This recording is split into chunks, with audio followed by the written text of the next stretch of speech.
14h-16h, Brigitte Lahaie, Sud Radio. Bonjour à tous, nous allons passer ces 2 heures ensemble sur Sud Radio. Alors s'il y a une émotion qui a bien une mauvaise presse, c'est la colère. Pourtant, la colère, elle peut être utile, elle nous permet de poser nos limites, de nous faire respecter. Et non, la colère n'est pas forcément néfaste. Elle va le devenir seulement lorsqu'elle rend violent. Et je vous propose qu'en compagnie de Catherine Emlé-Périssol, qui est médecin, mais qui a beaucoup travaillé sur les émotions, eh bien, on va essayer de comprendre ce que signifie la colère. Comment d'abord elle se manifeste, parce que si on ressent les premiers symptômes de la colère, eh ben, peut-être qu'on arrivera mieux à la canaliser avant qu'elle explose.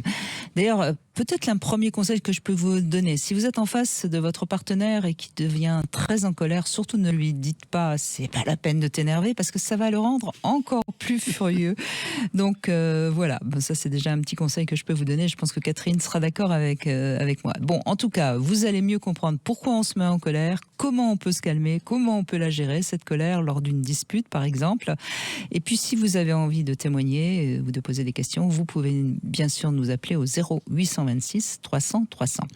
Bonjour Catherine Emlé-Périssol. Bonjour Brigitte. Merci d'être avec nous. Vous êtes médecin, vous travaillez aussi avec l'homéopathie. Je suis psychothérapeute. Exactement. Et puis vous avez beaucoup étudié nos émotions. Vous avez fait un livre magnifique d'ailleurs qui est en bonne place dans ma bibliothèque, la Bible des émotions, c'est aux éditions Le Duc. Et vous passez vraiment en détail justement la colère. Elle a vraiment mauvaise presse, hein, vous êtes d'accord? C'est certainement l'émotion qui a le plus mauvaise presse, bien plus que la peur ou la tristesse ou la surprise, évidemment que la joie, parce qu'elle est socialement considérée comme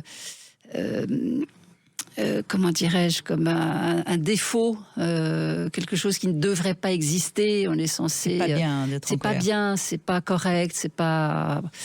Et en plus de ça, le rapport à la colère est assez genré, c'est-à-dire quand un homme se met en colère. Soit on lui pardonne, soit on considère que c'est pas comme c'est un homme, c'est normal qu'il se mette en colère. Quand une femme se met en colère, c'est beaucoup plus dévalorisé comme étant excessif ou le témoignage d'une sorte d'hystérie qui ne devrait pas exister. Donc, parler de la colère, c'est toujours un sujet assez touchy. Et pourtant, force est de constater qu'elle est présente de façon très courante, très banale, que ce soit dans les couples, dans les relations parents-enfants, socialement, dans les entreprises. Alors, très souvent d'une façon assez occulte, c'est-à-dire par des comportements qui ne sont pas officiellement considérés comme de la colère, mais qui contiennent quand même des comportements de type colère avec une façon de témoigner d'une puissance contre ou sur les autres. D'un désir par exemple, d'écrasement. Par exemple, si on jette par terre un papier, un dossier, c'est une manifestation de la colère. Absolument. On est bien d'accord.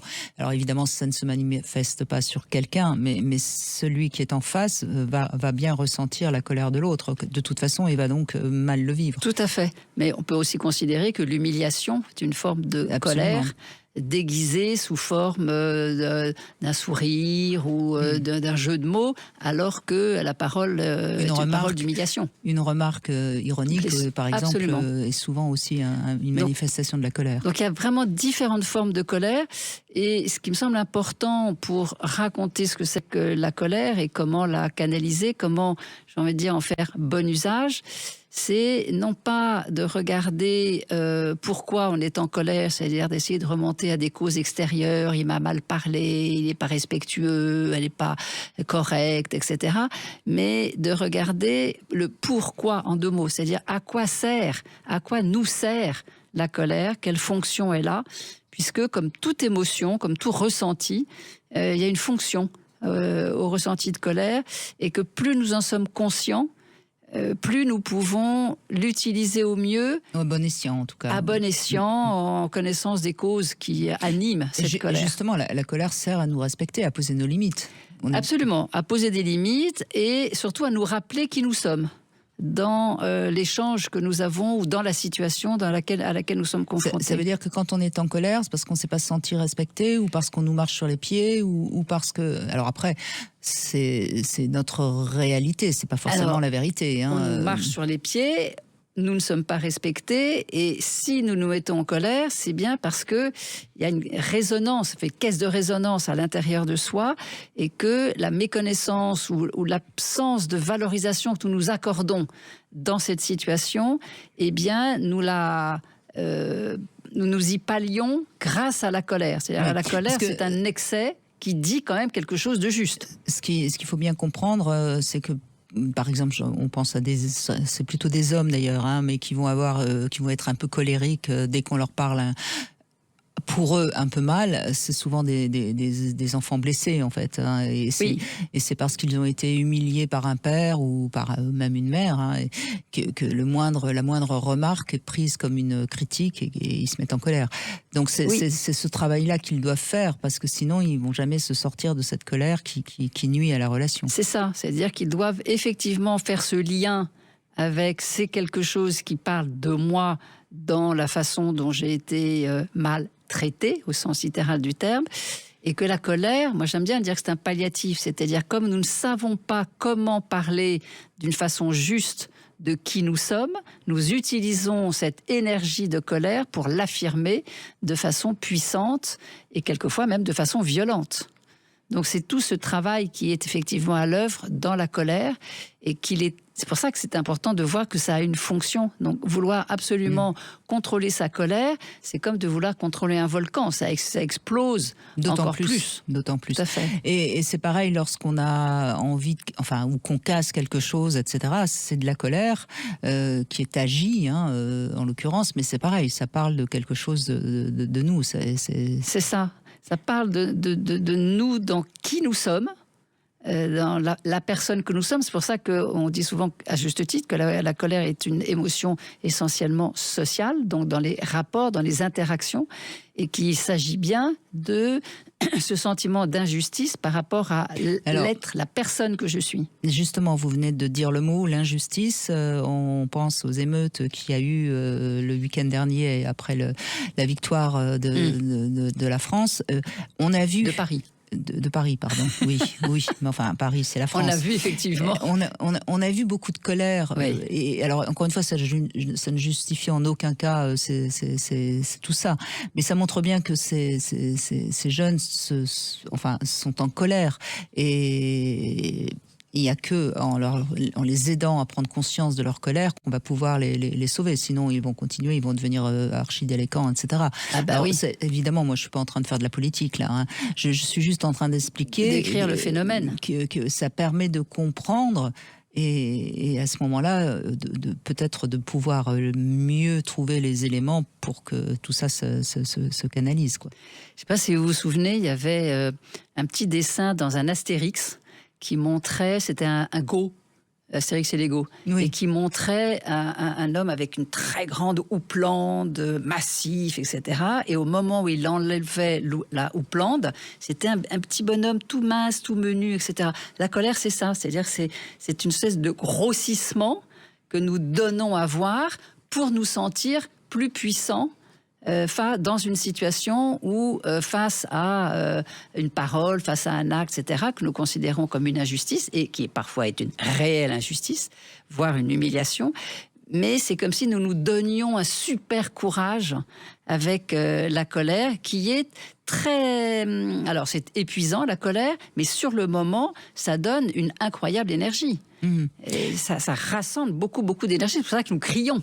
Et dans un couple, lorsque l'un des deux se met en colère, ça peut souvent provoquer la colère chez l'autre d'ailleurs, et c'est ce qui montre bien qu'à ce moment-là, il n'y a plus de communication possible, parce qu'on n'est plus dans une capacité d'écouter l'autre. Quand on est en colère, on ne peut pas écouter l'autre. C'est bien pour ça qu'il ne faut pas dire à l'autre « arrête de t'énerver », parce que ça ne va que faire... C'est pire. C'est exactement. C'est pire, et la colère, comme toutes les émotions, est très mimétique.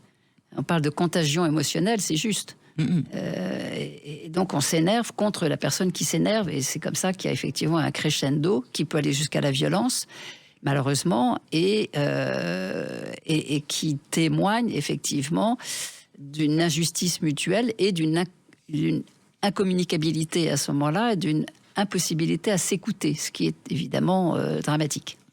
Alors, on va en parler avec vous, bien sûr. Vous allez nous raconter ce qui vous est arrivé dans votre vie et quand la colère a explosé. Mais avant de donner la parole, j'aimerais juste que vous me donniez comme ça les différents symptômes. Qu'est-ce qui se passe dans le corps qui pourrait permettre à ceux qui nous écoutent de sentir que la colère est en train de s'installer. Parce que plus on se rend compte que la colère arrive, plus on va pouvoir... j'allais dire la canaliser. Enfin, je veux dire, il faut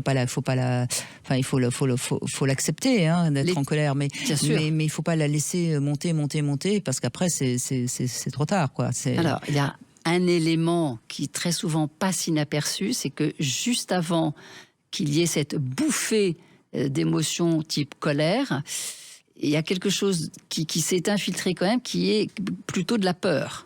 C'est-à-dire, mais ça passe très vite, c'est-à-dire qu'on ne s'arrête pas à la peur, mais que face au choc qui a été éprouvé par rapport à une parole, par rapport à un geste, eh bien, c'est comme si le corps rassemblait son énergie. Et donc, les premiers symptômes corporellement, c'est un état de tension, avec comme des bouffées de chaleur qui nous viennent du plus profond du ventre, mais qui se localisent très souvent au niveau de la poitrine et de la gorge.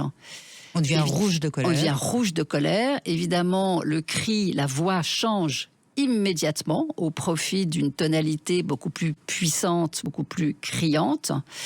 Et les mots qui nous viennent sont automatiquement des mots d'accusation ou des mots de dévalorisation ou des mots de... On attaque. On attaque. Voilà. Et donc, on est en lutte au sens littéral du terme, c'est-à-dire qu'on se met en ordre de bataille pour arriver à gagner la joute, qu'elle soit oratoire ou autre. Et l'idée fixe, c'est de gagner. Évidemment. Voilà. Eh bien, on va voir ce que vous avez à nous raconter sur Sud Radio 0826 300 300. On se retrouve dans un instant. 14h-16h, Brigitte Lahaie, Sud Radio. Nous sommes aujourd'hui avec Catherine Emlé-Périssol, médecin homéopathe, psychothérapeute, et on parle de la colère. La colère, vous pourrez la retrouver notamment dans ce livre, Ma Bible des émotions, aux éditions Le Duc. Bonjour Nathalie. Bonjour. Bonjour Brigitte, bonjour Catherine. Oh bah vous n'avez pas une voix de quelqu'un qui est en colère, hein, ça va, ouf. Non, j'ai travaillé dessus justement, donc voilà. Moi je suis en couple depuis très longtemps, j'ai 57 ans, on est en couple depuis 1988, donc il y a eu quelques épisodes de colère et on est passé par une phase d'infidélité. En fait, quand vous dites on, ça veut dire tous les deux ou tous les deux? D'accord. Oui. En fait, moi, j'ai été j'ai rencontré quelqu'un et en fait, les limites, c'était vraiment juste sexuel en fait. C'était le deal, on va dire. Mmh. Voilà. Et moi, je me suis dit pourquoi pas. On s'est connus jeunes avec mon mari, voilà. Et puis c'était vraiment, je me suis dit ça va durer quelque temps, sauf que ça n'a pas duré quelque temps, on est tombé amoureux, c'est quelqu'un de plus jeune. Et mon mari, de son côté, avait aussi des aventures que j'ai découvert fortuitement, on va dire. Mm-hmm. Mais on est toujours restés ensemble. Et au bout de... Bon, la colère, on n'en parlait pas. Hein. Puis un jour, moi, j'ai abordé le sujet, mais calmement. Et on s'est avoué notre infidélité. Et moi, je lui ai dit, je comprends tout à fait, parce que d'avoir envie de découvrir autre chose, enfin voilà. Donc là, moi, je me suis posé beaucoup de questions, parce que ça a quand même duré plusieurs années, mon histoire. Et cet homme-là était marié, et puis il a divorcé, en fait, il y a quelques années. Et moi, j'ai jamais réussi, je voulais pas, j'aimais mon mari, en fait. Donc voilà, et cet homme-là, il y avait quelque chose, j'avais comme on peut dire, des red flags qui venaient de temps en temps. Il y avait beaucoup de femmes amies. Au bout de quelques années, je lui avais posé la question, mais t'as quelqu'un d'autre? Je sentais un truc pas très clair, donc il m'avait avoué qu'il était libertin. Donc moi, ça correspondait pas à mes valeurs déjà, donc je voulais casser. Enfin bon, il y avait beaucoup de chaud et froid, c'était une relation, on va dire, moi je la qualifie de toxique en fait. Hein. Mm-hmm. Et jusqu'au jour où mais je tenais quand même à lui. Et en fait, je sentais vraiment que je respectais pas du tout mes valeurs. Et puis, j'ai vraiment vu qu'il était en fait avec quelqu'un c'était une copine, quoi, aussi, en même temps que moi. Donc j'ai demandé à avoir une discussion, mais je me suis beaucoup calmée avant, parce qu'en fait, c'était plein de non-dits. Je sais pas comment... Je sentais qu'il y avait un truc qui allait pas, je sentais qu'il s'éloignait, mais lui, il ne me disait rien. Et donc, vous commenciez à être un peu en colère contre lui. C'est ça, pour on l'entend. Oui, je crois que là, on entend bien. Et c'est vrai que ça, c'est quelque chose qu'on entend peut-être plus encore chez les femmes, bien qu'on entend ça chez les hommes aussi. On a envie de dire quelque chose, on ne le dit pas, on le retient, et puis ça augmente, et puis ça... Quand ça sort, c'est sous forme de colère. Ça risque, oui. Voilà. Mais alors, pas là, en fait. Ce que j'ai fait, c'est que je pratique... je fais de la boxe. Donc, j'avais arrêté. J'ai pris mes gants de boxe et j'ai évacué beaucoup. J'ai pleuré, j'ai évacué. Et puis, j'ai demandé pour le voir, qu'on ait une discussion. Et elle a été très calme, cette discussion est très franche. Donc, moi, ça m'a vraiment soulagée, en fait. Et je me suis rendu compte que cette colère, que le fait de l'exprimer sur quelque chose, en fait... oui, avec vos gants de boxe, oui. Ouais, ça m'a permis de me respecter, en fait, et de me rendre compte que je respectais pas mes limites. Enfin, il y avait un franchissement de limites que je ne me respectais pas, en fait. Ça permettait d'exprimer ce que je ressentais. Et en fait, j'ai fait tout un travail après. En fait, ça a permis une meilleure communication et un travail sur moi, parce que je suis allée voir une psychothérapeute de couple, d'abord toute seule. Et qui m'a fait beaucoup travailler. En fait, ça correspond. Donc, je retrouve des blessures d'enfance face à ces réactions-là. Comment dire, des ça, vous savez, Nathalie, en thérapie, on retrouve toujours des blessures d'enfance. Hein, ça, c'est une valeur sûre. Oui, là, je suis vraiment. Enfin bon, bref. Mais en fait, ça a été très salvateur finalement. Bon, là, maintenant, le travail, c'est que j'aimerais bien que mon mari, il a beaucoup de mal à venir. M'accompagner en thérapie de couple. C'est quelqu'un qui est très... comment dire...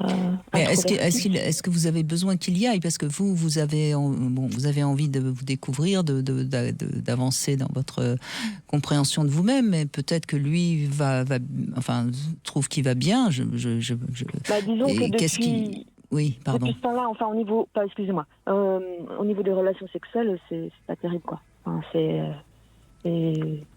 nous deux, on a du mal à retrouver dans notre couple des relations intimes. On a de l'affection, on a de la tendresse. Mais lui, et puis moi, je suis en période je suis ménopausée, j'ai beaucoup moins de libido. Et puis ça m'a un peu cassé, en fait, cette histoire, je pense. Oui, et ça c'est vous voyez, c'est pas forcément nécessaire d'aller en thérapie pour parler de vous-même tant que vous n'avez pas complètement compris où vous en êtes, parce que parfois, je parle face à une psychothérapeute, hein, mais parfois c'est votre histoire qu'il faut dénouer. Et puis ensuite, parce que si lui n'a pas, de toute façon, s'il n'a pas envie, il ira pas. Et puis votre sexualité, peut-être que vous avez coupé un peu avec le désir, tout simplement. Et ça, c'est peut-être ce qu'il faudrait déjà essayer de retrouver ensemble. Oui, c'est ça. Ce serait ça le but, en fait. Comment faire, quoi. Très souvent... On est tenté d'embarquer son conjoint dans un travail à deux de psychothérapie. Oui. Il est vraiment... Brigitte a tout à fait raison. C'est déjà, soyez vous fiers du travail que vous faites. Et c'est cet accomplissement qui va éventuellement donner envie à votre mari. Mais c'est certainement pas... une autre chose et qui serait une sorte de projection sur lui, que si lui fait le job, du coup le couple ira mieux. Il faut vraiment que vous-même vous accomplissiez ce travail justement autour des liens, de la qualité du lien et d'une justice ou d'une justesse à votre égard. C'est-à-dire de vous respecter, parce que les mots que vous employez sont très forts. Il y a une dimension de respect, il y a une dimension de valeur, et donc une dimension identitaire, et la colère elle témoigne de ça. Donc j'entends bien que la colère a été déviée dans son énergie physique avec la boxe, qui a Oui. permis de parler, et ça c'est formidable, hein, la colère, c'est pas que un processus psychique, c'est un processus physique, avec une dimension psychique et sociale et morale, c'est tout ça hein, dans la colère. Donc le fait de le détourner par le corps et donc de l'éprouver dans la boxe, formidable. Simplement, c'est aussi le fait de parler calmement, formidable aussi.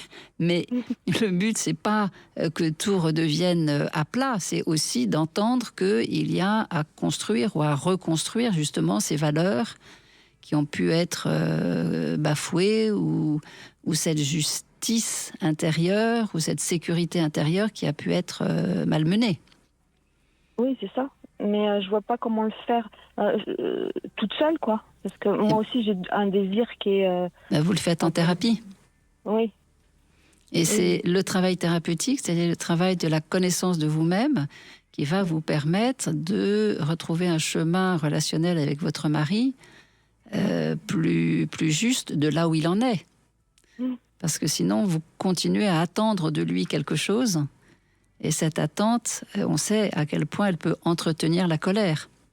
Parce que Nathalie, vous, de toute façon, vous êtes en train de bouger depuis que vous avez commencé cette thérapie. Vous n'êtes plus tout à fait la même. Donc forcément, ça fait bouger la relation. Après, c'est à vous tous les deux de vous donner peut-être. Moi, je crois que dans un couple, quand la sexualité s'arrête, il faut soit remonter à la source, qu'est-ce qui faisait que votre sexualité fonctionnait bien, ou alors se donner un rendez-vous et puis de retrouver un peu d'intimité, pas forcément tout de suite sexuelle, voyez, mais retrouver un peu d'intimité et voir si vous avez envie tous les deux de retrouver une sexualité, il faut vous en donner les moyens. Et c'est ce que vous direz à un sexothérapeute, hein, c'est de vous retrouver tous les deux dans un échange corporel et voir si le désir, l'excitation ressurgit ou pas. Et si elle ressurgit pas, qu'est-ce qui fait qu'est-ce que vous ne vous êtes pas dit qui reste entre vous et qui empêche les corps de se retrouver? Et très souvent, c'est l'attente que l'on a de ce que l'autre devrait, qui crée une barrière à la reconnaissance de son propre désir. Et c'est pour ça que je dis bien, laissez vos corps se retrouver. Et s'il y a encore quelque chose entre vous, les corps se retrouvent, vous voyez. Mais pour ça, il faut se donner des rendez-vous. Et il ne faut pas attendre d'être envahi par le désir pour se jeter dessus comme on fait quand on vient de se rencontrer. Ça ne marche pas. Vous comprenez ? Oui. Mais après aussi, c'est vrai que moi, depuis la ménopause, il y a des douleurs qui se sont installées lors des rapports, quoi. Donc c'est vrai que du coup, par anticipation, c'est un peu... Oui, mais ça, ces douleurs, ça c'est votre histoire et c'est pas anodin. Votre corps, il vous dit quelque chose aussi. Et s'il y a des douleurs, il faut comprendre où elles sont, pourquoi. Si vous voulez nous en parler, on est prêt à vous écouter, hein, bien sûr. Vous voulez en parler ou pas ? Oui, je veux bien, oui. Bon, on fait une petite pause et puis on vous retrouve et on en parle. 14h-16h, Brigitte Lahaie, Sud Radio. Dans le Love Conseil, on évoquera le coup de foudre, mais Catherine Emlé-Périssol, on va d'abord redonner la parole à Nathalie qui est avec nous et qui parle de douleur lorsque vous reprenez quand vous avez donc des relations sexuelles. Et là, en effet, moi je suis là-dessus, je suis d'une fermeté absolue. Quand on a mal, il n'est pas question d'avoir un rapport sexuel. Je crois que vous êtes d'accord avec ça en tant que médecin. Complètement d'accord. C'est une... comment dirais-je, une violence que la femme se fait à elle-même que d'avoir des relations sexuelles alors qu'il y a douleur. Et en plus, c'est un tue-désir absolu. Hein. Vous avez raison. Alors, ces douleurs, c'est quand ? C'est au moment de la pénétration ? C'est durant l'acte ? C'est au moment de la pénétration et durant l'acte. Et durant l'acte. Ouais. Et ça ne s'atténue pas au fur et à mesure de l'acte ? Un peu, mais alors que ça fait 2 ans que ça arrive. Depuis que je sens qu'il y a quelque chose qui ne va pas, en fait. Et c'est vrai que j'ai jamais eu de problème. Enfin, j'ai toujours eu du désir. J'ai une sexualité épanouie et tout. Et là, c'est vrai que ça me met un frein. Et en fait, moi, ma question, c'est aussi, j'aimerais que mon mari m'accompagne pour que notre couple puisse se fixer des limites. C'est-à-dire que lui, il a des désirs de sexualité que je suis pas en mesure de... Bien sûr. Mais vous lui avez dit que vous avez mal quand il vous pénètre ? Oui. Et qu'est-ce qu'il a répondu ? Il s'est suivi... Enfin, j'étais voir un gynécologue qui m'a donné des traitements, mais bon, ça ne marchait pas pour le moment. Et rien de plus, quoi. Rien de plus. Ben oui, mais c'est là, en effet, où s'il n'est pas capable d'entendre, vous vous sentez d'autant plus incomprise, vous êtes d'autant plus en colère et vous fermez de plus en plus la porte. Hein. C'est important. Quand j'évoquais tout à l'heure les tout premiers symptômes, le premier symptôme de la colère, c'est un phénomène de tension. Donc c'est comme quelque chose qui organiquement se spasme, se serre, se tend.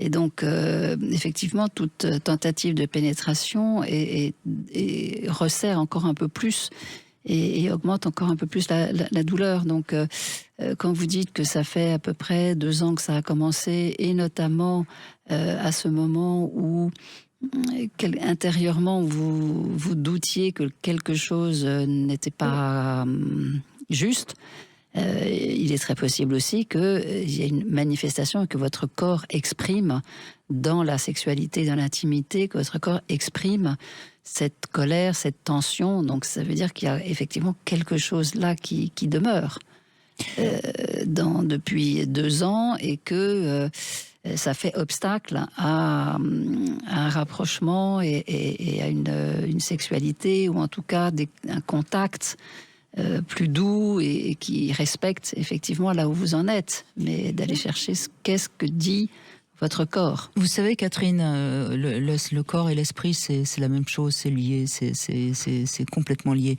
Si vous vous sentez pas comprise, comment vous pouvez l'accueillir et vous ouvrir et le laisser entrer en vous ? Vous voyez, il y a quelque chose qui alors je pense que peut-être que la première fois où ça a fait un peu mal, c'était peut-être après une mésentente ou une incompréhension. Et puis après, là, vous avez eu peur la fois d'après d'avoir un peu mal aussi. Donc on reste encore plus contracté. Il faudrait que vous puissiez vous détendre. Mais pour vous détendre, il faudrait qu'ils comprennent et qu'ils vous accueillent et qu'ils vous aident à vous détendre. Enfin, vous voyez, il y a quelque chose de fondamental là à pouvoir communiquer. Et je crois qu'en effet, dans ce que vous racontez là, c'est presque impossible pour lui de l'entendre de votre part, et il faudrait qu'il l'entende de la part d'un sexothérapeute. Là, je suis assez d'accord. Alors, il y a effectivement une parole extérieure qui peut aider à la compréhension, mais il me semble que la colère, elle vient aussi témoigner de la difficulté, et encore une fois, c'est encore plus vrai chez les femmes, et notamment quand ça touche leur sexualité, la colère dit quelque chose qui est difficile ou inimaginable à dire. Et très souvent, ce qui est difficile et voire inimaginable à dire, c'est pas simplement le désir de la sexualité, mais c'est comment exister, comment vous sentir vous-même dans la sexualité, devenir une femme. Et donc exprimer vous-même la façon dont vous désirez vivre cette intimité, votre sexualité. C'est-à-dire quelque chose qui est à raconter, à dire, à reconnaître déjà de vous à vous. Oui.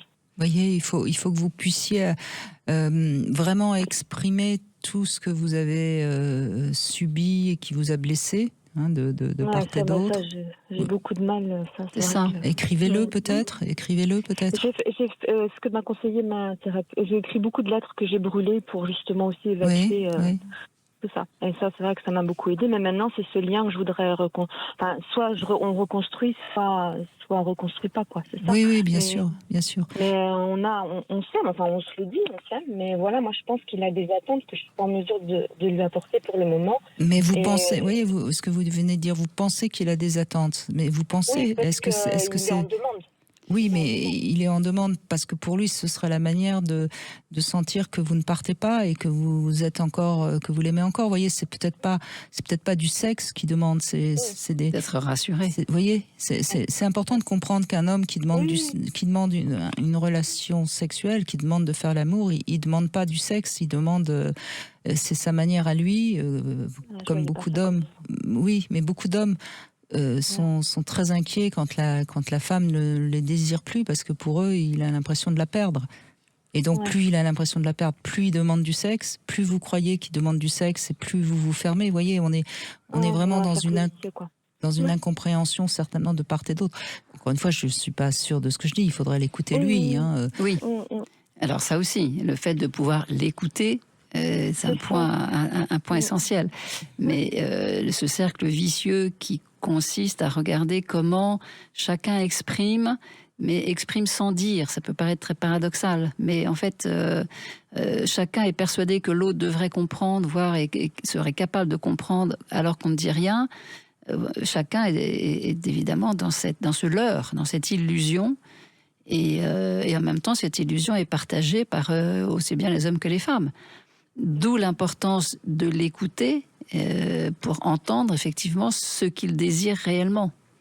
Et pour vous-même, ça peut vous aider à exprimer ce que vous désirez plus que, pour l'instant, une relation sexuelle, parce que vous avez besoin de vous détendre. Donc ça, c'est vraiment... prenez le temps de bien comprendre tout ce qu'on vous a dit, Nathalie, et puis peut-être vous-même déjà, détendez-vous, vous-même. C'est ça. Oui. Hein, ça, vous pouvez le faire avec vos doigts, avec peut-être, pourquoi pas, un jouet. Vous voyez jusqu'où vous pouvez aller sans vous faire mal, évidemment. Hein. Mais c'est certainement quelque chose d'ordre plus psychologique que réellement physique, parce que visiblement, on vous a donné ce qu'il fallait par rapport à la ménopause éventuelle. Merci Nathalie, en tout cas. Merci beaucoup. Merci à vous pour vos échanges. Merci à vous. Au revoir. Alors, le coup de foudre, c'est notre love conseil du jour. Contrairement à ce qu'on pourrait croire, je ne crois pas que le coup de foudre arrive par hasard. Moi, je trouve qu'il arrive souvent à un moment où on a envie d'être bousculé. Et c'est pour ça que, d'ailleurs, il survient souvent quand on est très jeune, parce que on a envie que ça bouge, qu'il se passe des choses. Et c'est vrai que les personnes qui aiment maîtriser absolument leur vie sont rarement des personnes qui subissent beaucoup de coups de foudre. Et puis, en revanche, quand on a envie quand on a envie, tout simplement, le coup de foudre peut arriver. En tout cas, un coup de foudre, ça fait bouger sa vie. Alors, ça ne veut pas dire que c'est forcément positif pour nous, parce que quand on est en couple avec des enfants et que le coup de foudre nous tombe dessus, ça peut nous franchement poser des vrais problèmes. Et c'est vrai qu'on va tomber amoureux de quelqu'un qui va nous entraîner quelque part, parce que ça va réveiller une part de nous-mêmes qui parfois est très positive et qui parfois est très noire. C'est pas forcément toujours la belle partie de nous que le coup de foudre révèle. C'est important aussi de le signaler. Alors voilà, moi je suis plutôt pour qu'on vive nos coups de foudre, mais attention, il faut pas rester trop longtemps aveugle, notamment si on est en couple. Mais même attention, parce que ça peut nous entraîner parfois dans des directions qui sont très nocives pour nous. Et c'est vrai que le coup de foudre dit que nous sommes foudroyés. Donc foudroyés, c'est-à-dire qu'on est vraiment transformé par un coup de foudre. On en perd notre rationalité, nos habitudes, donc ça peut être très déstabilisant. Et donc ça vient, je suis tout à fait d'accord avec ça vient vraiment révéler un désir profond de changement. De changement d'habitude, quelque chose aspire à être changé, et c'est là où nous sommes les plus perméables au coup de foudre.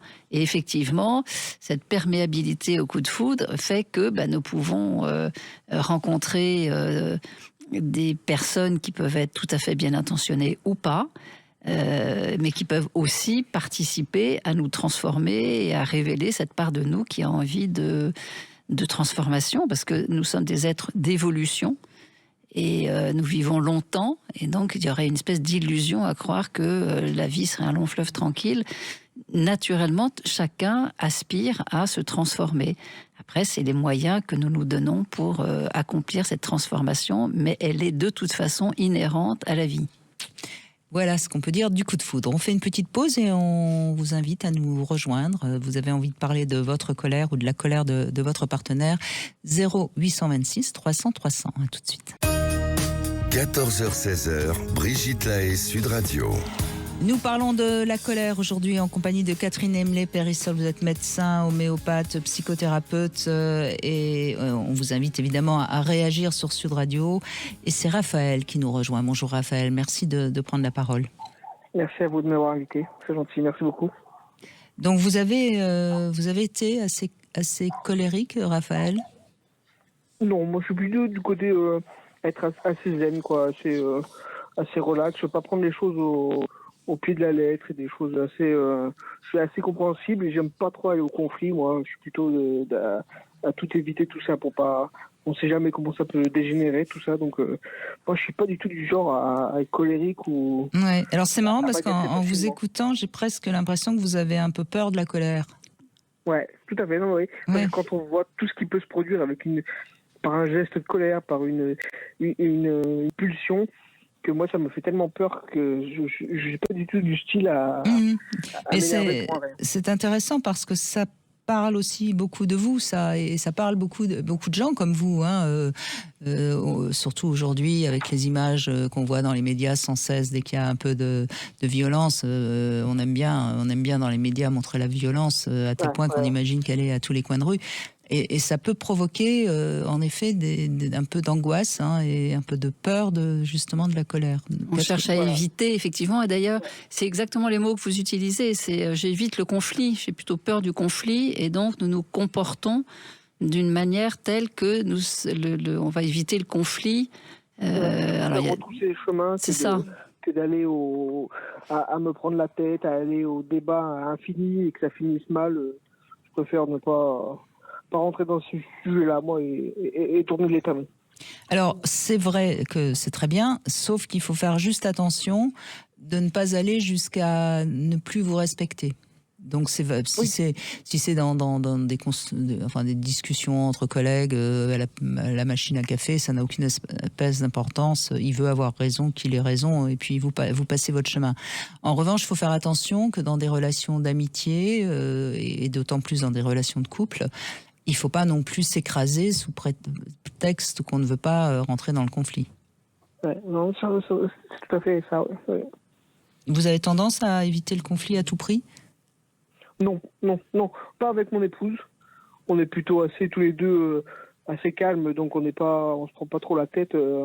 On n'a pas la même vision à peu près que d'autres, quoi. Donc on est assez cool nous deux, quoi. On va pas chercher les conflits. Non. D'accord, mais vous n'êtes pas toujours d'accord. Non, c'est sûr, non, tout à fait. Alors comment ça se passe quand vous n'êtes pas d'accord ?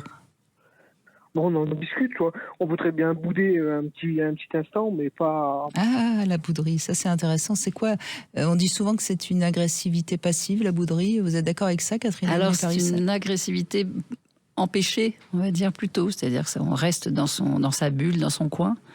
Mais ce qui a animé, on va dire, la bouderie ne peut pas être traité. Et donc, l'évitement du conflit est très souvent lié un peu à ce que j'entendais de ce que vous disiez, c'est-à-dire un peu à une dramatisation du conflit. Et le conflit, c'est comme si chaque conflit aboutissait à une empoignade, de la violence. Non, le conflit n'aboutit pas toujours à de la violence. En revanche, plus on retient sa propre colère et plus on est injuste avec soi-même par rapport à l'autre, plus ça peut entraîner de la violence. Donc, il y a une sorte de juste milieu à trouver qui n'est pas simple du tout, hein. Mais ce juste milieu, il ne s'acquiert, et je pense que vous en êtes un bon exemple, que dans le dialogue, dans l'écoute et dans le dialogue. C'est ce qui se passe avec votre épouse. Ouais. On va avoir des discussions, quoi, pour expliquer nos points de vue et tout, mais jamais à vraiment avoir de gros conflits, quoi. Donc quand vous parlez, vous coupez pas la parole, par exemple ? Non, pas du tout. Non, mais vous voyez, ça c'est un indice très très clair d'une capacité à laisser l'autre s'exprimer et à l'écouter. Ouais. Quand on Nous, coupe est la là-dessus, parole, voilà. c'est que quelque part on n'est pas apte à vraiment communiquer. Ouais. C'est-à-dire que le conflit est quand même plus poussé que du dialogue, quoi. C'est ça. Quand on s'interrompt l'un et l'autre, c'est pas. Hein. Oui, bien Le sûr. conflit est plus profond. Et de même que vous parlez tous les deux, parce que parfois il y en a un qui parle et puis l'autre qui dit cause toujours. Enfin, il le dit pas d'ailleurs, il le laisse causer, mais il se passe rien. Et donc en fait là, il y en a un qui croit communiquer, mais en fait il n'y a pas de communication possible. Ouais. Et c'est comme ça qu'on apprend plein de choses, qu'on découvre plein de choses. Hein. Moi, je déteste faire du bricolage. Ça peut être un élément qui m'agace, pour ça, qui peut m'énerver un petit peu, de tout ce qui est bricolage. Et elle va être là pour m'expliquer ce qui me mettrait en colère, quoi. C'est-à-dire Les modes d'emploi, je déteste bricoler, moi. J'aime pas monter les meubles, j'aime pas ça. Mhm. Et quand elle voit que ça commence à m'agacer, elle va venir essayer de me faire comprendre Elle que va. c'est préférable de faire comme ci, comme ça. D'accord, et donc on elle va, lit tu vois. en amont, elle va lire en amont le mode d'emploi pour pouvoir intervenir quand elle sent que ça chauffe. Voilà, ça. Bah, elle vous Ça, connaît bien. Avant que le tournevis commence à m'agacer. D'accord. C'est le tournevis qui vous agace. Ah ouais, C'est ça. Je déteste le bricolage, moi, mais et on a toujours fait comme ça. Oui. En fait, Alors moi, ça c'est commence à rigolo parce que m'agacer. vous détestez, mais elle vous fait quand même bricoler. C'est moi je veux garder mon côté quand même bricoleur d'homme, quoi. L'homme qui est bricoleur, quoi. Mais c'est pas ma tasse de thé. Parce que à mon avis, parce que vous voulez avoir fini avant de commencer. Le bricolage, ça demande de la patience. Hein. Je le reconnais totalement que je ne suis pas bricoleur. Bah, moi non plus. Hein, Ça me plaît pas. je suis pas en train de donner me des plaît cours de absolument pas, bricolage, donc, mais je pense que le problème du bricolage, c'est qu'il faut pas être pressé. Non. Oui, c'est certain, ça. Et Ouais. donc, parce que déjà lire le mode d'emploi, ça demande un peu de temps, de patience. Mode d'emploi qui a été fait par quelqu'un qui est un grand bricoleur. Donc lui, il est très habitué, il imagine Oui. que tout le monde l'est. Mais moi, ce que j'aime bien aussi dans ce que vous dites, c'est, parce que ça, c'est une caractéristique de la colère, un des témoins que nous sommes en colère, c'est de faire exactement ce que vous avez fait, c'est-à-dire c'est le tournevis qui m'énerve. Et alors ça c'est drôle quand évidemment c'est une histoire de tournevis qui vous énerve, mais malheureusement c'est moins drôle quand on reporte sur l'autre d'être à l'origine de notre propre énervement. Et ça c'est une des caractéristiques de la colère, c'est-à-dire de projeter sur l'autre que c'est son comportement qui est à l'origine de notre colère.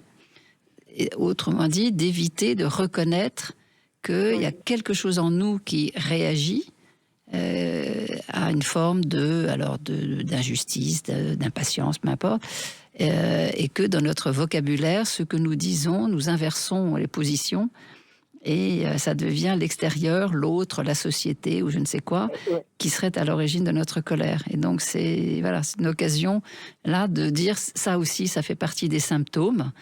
Même si on l'appelle une totale mauvaise foi, c'est un très très bon symptôme du fait que nous sommes en colère. Oui, tout à fait. Et donc, tant que c'est que le tournevis, je pense que vous êtes en effet pas tellement colérique, hein, Raphaël. Je crois que ça va. Oui, non, mais je reconnais que je suis assez, même mon épouse me le dit et tout, je suis assez zen quand même, il me faut quand même pas mal pour que je m'agace un petit peu, mais vous avez raison. Excusez-moi, je vous ai coupé, Raphaël.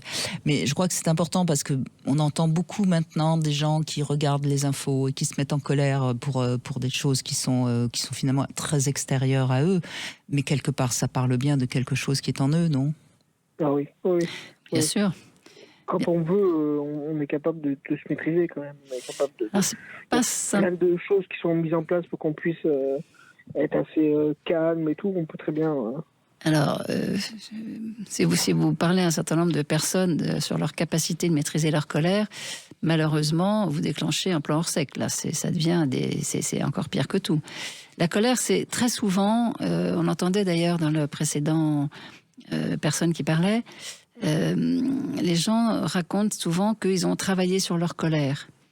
Mais on ne travaille pas sur un ressenti. C'est pas la colère, c'est un ressenti qui s'exprime, qui est dans des hurlements, des mouvements, de la violence. Ça peut aller loin, ou de l'humiliation. On en parlait tout à l'heure.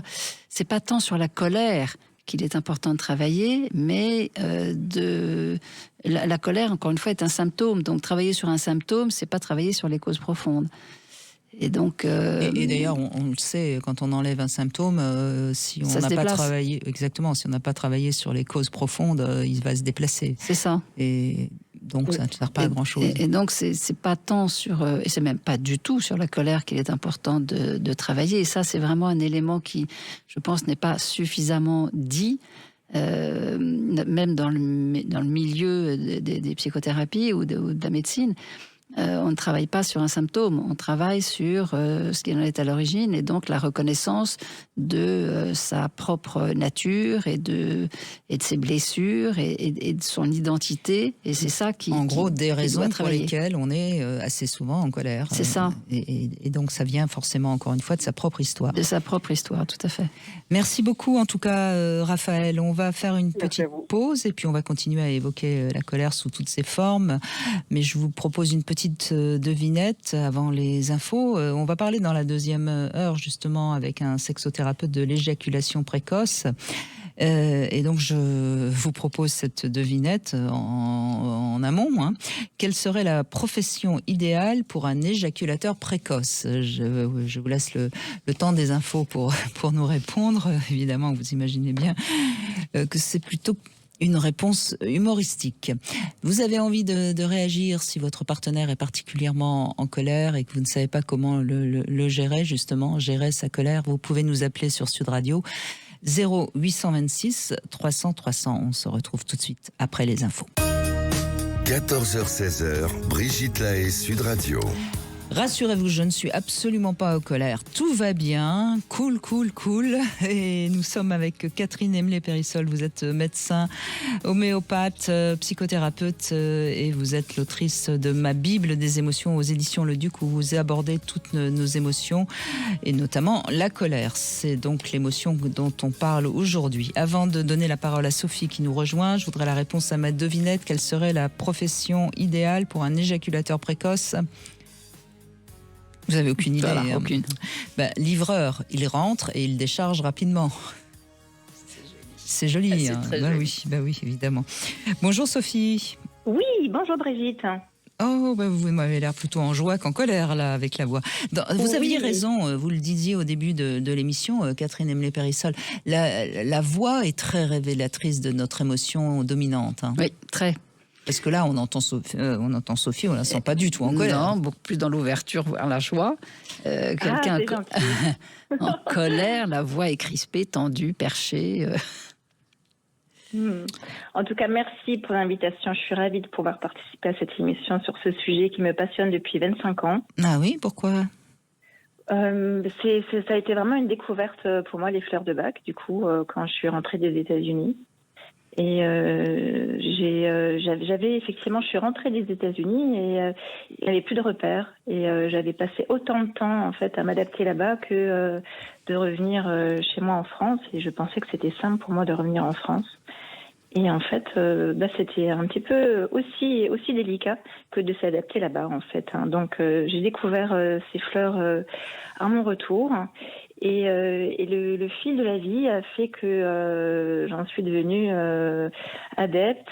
Ça fait partie effectivement de mon hygiène de vie. Et je suis devenue. Alors, excusez-moi, juste une seconde. Catherine, les fleurs de Bach, ça fait partie de l'homéopathie ou c'est plutôt de la phytothérapie, mais les homéopathes l'utilisent aussi très volontiers. Et c'est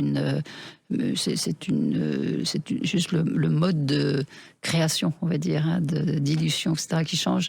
Donc c'est pas le même principe que l'homéopathie, mais ça fait partie plus du domaine de la phytothérapie et des soins qui sont très très utiles. Comme les huiles essentielles. Tout à fait. D'accord. Parce que c'est important que tout le monde comprenne, parce que les fleurs de Bach, tout le monde ne connaît pas. C'est pas un musicien qui a fait des fleurs. Hein. Non, c'est un Anglais qui a eu ce coup de génie. Et donc, vous étiez un peu, ça vous mettait en colère de ne pas vous sentir inséré dans la société française? Le docteur Bach a trouvé effectivement un système de 38 fleurs différentes et la désattestation ne fait pas partie des colères, hein, en fait. Alors donc, pourquoi vous avez eu besoin des fleurs de Bach alors? Pour vous, justement, pour vous détendre? me réadapter, en fait, pour me réadapter à un système qui avait été différent pendant ces longs mois. D'accord. Mais alors, vous étiez quoi? Vous étiez un peu anxieuse, stressée, parce que vous dites que vous n'étiez pas en colère, ce que je peux tout à fait entendre. Mais alors, en fait, oui, ça fait vraiment partie de la fleur Sweet Chestnut, de ne pas avoir de repères. Donc, on n'a pas d'anxiété, on n'a pas... vous étiez perdue. On n'a pas de colère. Oui, voilà, sans repères. Exactement, tout à fait. D'accord. Voilà. Et c'est vrai que le docteur Bach était homéopathe lui-même, il était médecin homéopathe, et il avait découvert les signatures des plantes. Hein. Mmh. Mais revenons à vous. Enfin, on parle de la colère aujourd'hui. Qu'est-ce qui vous donne envie de témoigner sur ce sujet? Alors justement, parce que dans ce système des 38 fleurs qu'il a découvert, il disait que les 38 fleurs, en fait, correspondaient à un système complet qui touchait toutes les émotions. Et elles sont, en fait, un des véritables outils pour guérir nos blessures. D'accord. Et dans les 38 fleurs, on va répertorier 5 fleurs différentes. Alors, notamment, il y a l'impatience, parce que quand on est impatient, on est irritable, on ne tient pas en place, on est plus rapide que les autres. C'est la colère de feu de paille, en fait, qui vient aussi rapidement qu'elle disparaît. C'est des personnes qui préfèrent travailler à leur rythme. Donc, c'est une fleur de solitude, parce qu'ils sont irrités de la lenteur des autres. Et puis... Oui. Oui, non, ça me fait sourire parce que ça me parle beaucoup, ça. Ah oui. D'accord. Donc l'impatience, c'est une fleur de frustration. En fait, c'est intéressant parce que c'est une fleur de colère intériorisée. Voilà, vraiment de colère rentrée et du coup de se mettre en relation en fait avec ces gouttes de fleurs de Bach au quotidien, ça va nous rendre doux, patients et délicats envers nous-mêmes et aussi envers les autres. Hein. Donc on va s'harmoniser. Je vous laisse réagir, hein, Catherine, parce que... Oui, bien sûr. Il y a effectivement une façon d'aborder tout un panel de nos émotions qui consiste à...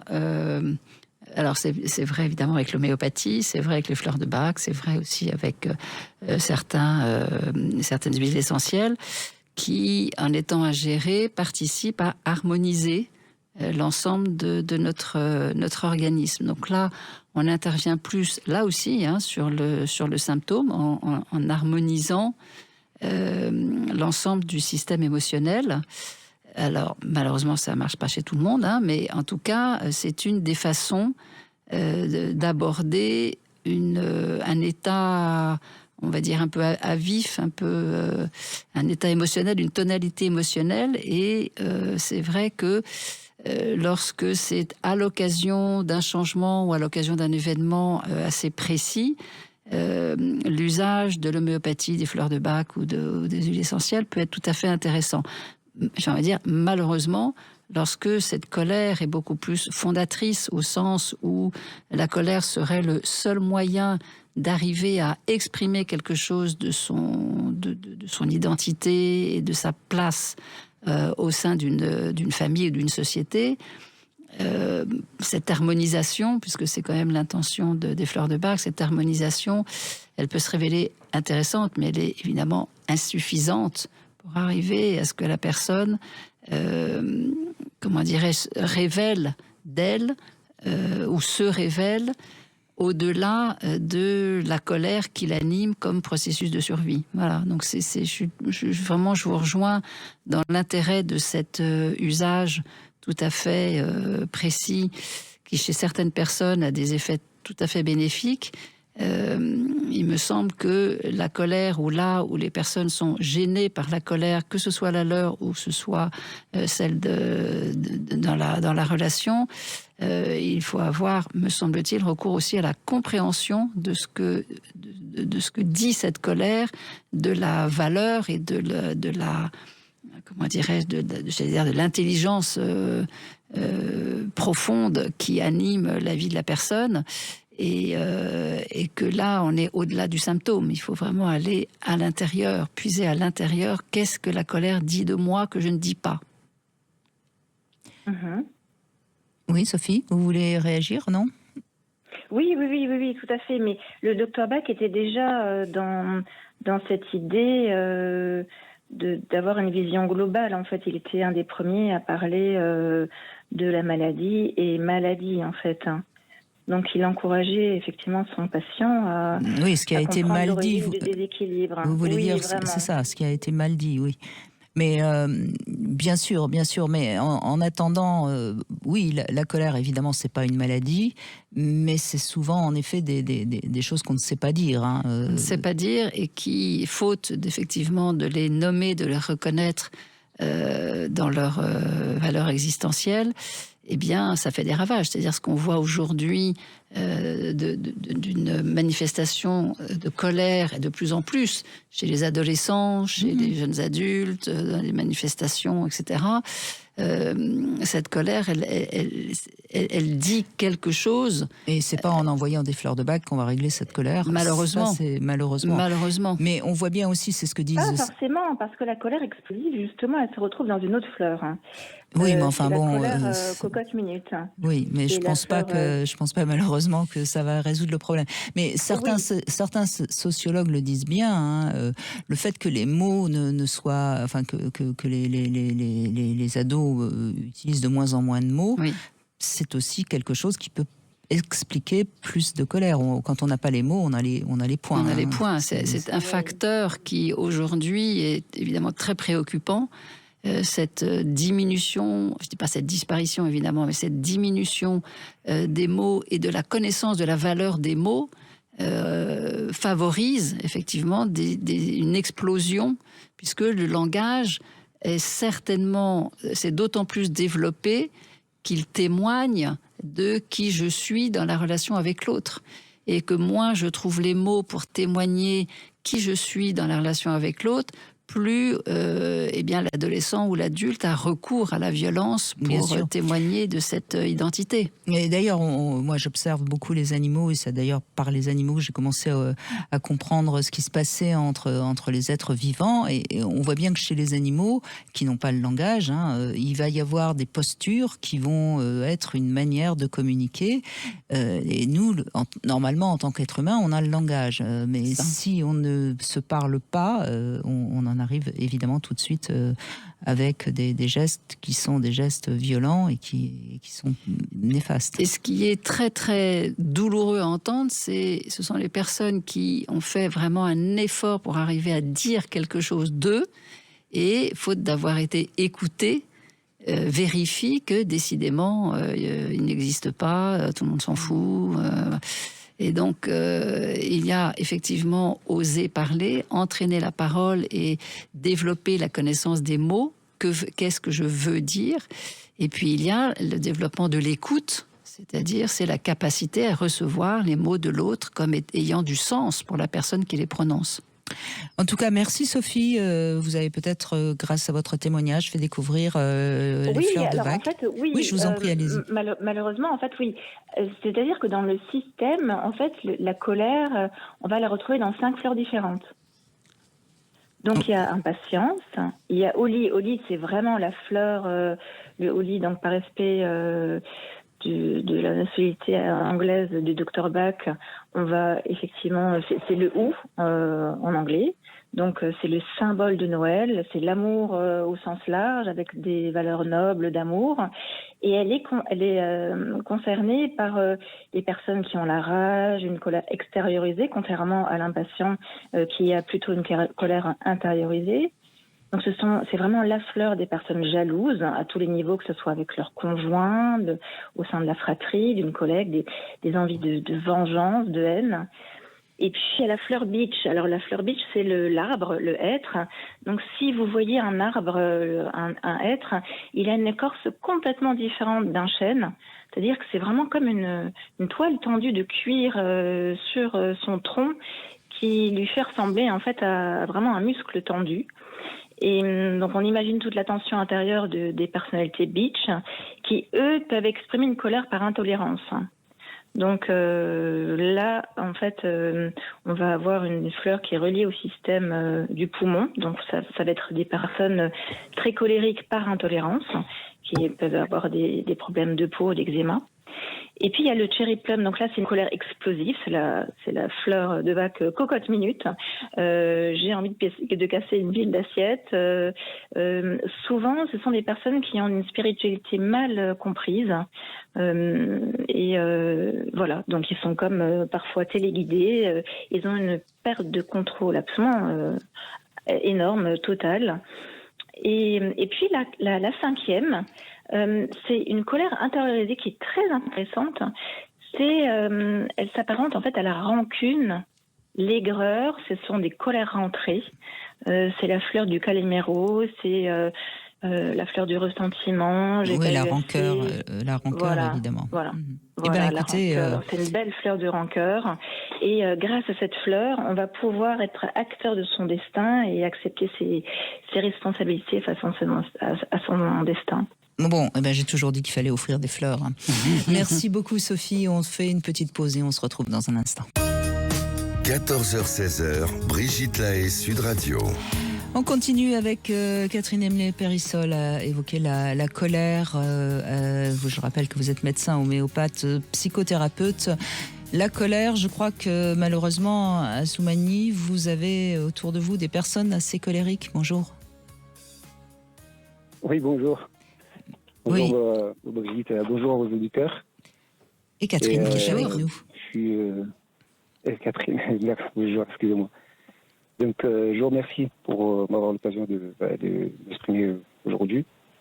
Et donc, moi, je voulais aujourd'hui témoigner par rapport à la colère, auquel j'ai, on va dire, tout le long de ma vie, j'ai vécu que... Vous allez me dire, peut-être c'est plus facile de parler des autres, parce que ça fait les 2 femmes de ma vie, on va dire jusqu'à présent, c'est-à-dire ma mère, et après ça, justement, ma compagne actuellement. Donc moi j'ai grandi tout le temps, j'ai envie de dire, avec les femmes. Vous remarquerez que justement il n'y a pas d'homme, ça veut dire il n'y avait pas mon père. Et donc du coup c'était ma mère qui a dû s'occuper de nous. Et donc elle, de sa façon d'éduquer, c'était plus, voilà, justement, par colère, je veux dire. Elle avait la voix qui était un peu tout le temps. D'accord, donc votre mère se fâchait facilement, était facilement en train de crier pour que vous obéissiez, c'est ça? Voilà, voilà. D'accord. Voilà. Vous étiez combien d'enfants? On était 4 enfants. D'accord. 4 enfants. Et elle, justement, ce qui est drôle, c'est que les autres à côté, ça veut dire les neveux, les cousins, ils aimaient bien envoyer leurs enfants chez ma mère pour l'éduquer parce qu'ils disaient qu'elle avait une bonne éducation. C'est-à-dire elle était dans cette capacité. D'accord. Mais vous aviez peur d'elle quand elle se mettait en colère? Alors, ce qui fait que après ça, on se fait une carapace. Moi, je personnellement, peur, non, mais on l'a respecté. C'est un peu que ça, le respect, et qui fait que moi, dès qu'elle commençait à crier, on va dire comme ça, parce qu'elle ne sait pas forcément parler, mais elle criait plutôt, je fuyais. D'accord. De cette habitude-là, je préférais prendre la fuite, c'est-à-dire j'étais pas... Ce qui est une stratégie en tant qu'enfant tout à fait bonne. Hein. Mais est-ce que pour éviter qu'elle soit en colère, est-ce que vous obéissiez? C'est-à-dire, est-ce que vous évitiez de faire des bêtises? Non, parce qu'on évite, en fait, on évite juste sa colère, mais au final, on va faire les bêtises, pas devant elle, par contre. Oui, bien sûr. Après, non, mais attendez, qu'un enfant fasse pas du tout de bêtises, ça n'existe pas. Mais est-ce que vous en faisiez plutôt plus parce que elle se mettait en colère, ou est-ce que vous évitiez pour éviter qu'elle soit en colère? Non, on évitait beaucoup de le faire. Ça veut dire, en fait, ça nous a beaucoup cadré. Dans quel sens que même maintenant, je me rappelais de parole, une parole qu'on m'aurait dit, même à Anodine, je vais me rappeler pour éviter de faire des D'accord. Donc, on peut imaginer qu'elle n'avait pas de gestes violents. Elle n'avait pas forcément de gestes violents. Ça peut, des fois, oui, mais figurez-vous que on fuyait. Je fuyais plutôt. Moi, mais elle a tapé vos frères et sœurs. Elle a eu des gestes violents avec vos frères et sœurs. Parce que après, toute la nuance, elle est là, hein, je crois. Non, Catherine? Bien sûr. On parle de... Là, actuellement, j'ai 40 ans. On parle de ça, si je peux... En fait, je crois que c'était à Mayotte. Et à l'époque, on frappait encore les enfants pour les câlins. On a jeté on donnait le chicotte pour... Oui, bien sûr, mais il y a violence et éduquer les violence. enfants. Encore une fois, oui.